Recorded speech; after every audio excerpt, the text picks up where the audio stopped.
কল্যাণপুর মণ্ডলীর উদ্যোগে বিজেপির সদস্যপদ 2024 নিয়ে কর্মশালা। আগামী 2 সেপ্টেম্বর প্রধানমন্ত্রী নরেন্দ্র মোদী ভারতীয় জনতা পার্টির 2024 সালের সদস্যপদ গ্রহণ করে সদস্যতা অভিযানের উদ্বোধন করবেন। তারপর 3 সেপ্টেম্বর ত্রিপুরা রাজ্যের মুখ্যমন্ত্রী ডক্টর মানিক সাহা ভারতীয় জনতা পার্টির 2024 সালের সদস্যপদ গ্রহণ করার মধ্য দিয়ে সদস্যতা অভিযানের শুভ উদ্বোধন হবে রাজ্যে। তারপর এটি রাজ্য স্তর থেকে বুথ স্তর পর্যন্ত এই অভিযান চলবে।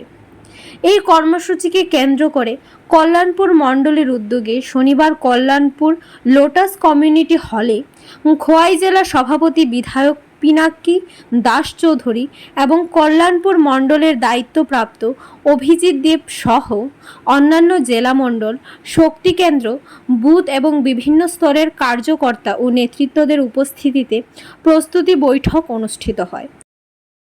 মণ্ডলের যে কর্মশালা, সেই কর্মশালা অনুষ্ঠিত হতে যাচ্ছে। এই কর্মশালার মাধ্যমে আগামী দিনে আমরা এই মণ্ডলে কীভাবে আমাদের যে সদস্যতা অভিযান, এই অভিযানকে আমরা কীভাবে সাধারণ কার্যকর্তাদের কাছে নিয়ে যাব, যত বেশি সম্ভব আমরা কার্যকর্তাদেরকে এই সদস্যতা অভিযানে যাতে আমরা ইনভলভ করতে পারি, তার একটা রূপরেখা আজকের এই কর্মশালার মাধ্যমে তৈরি করা হবে।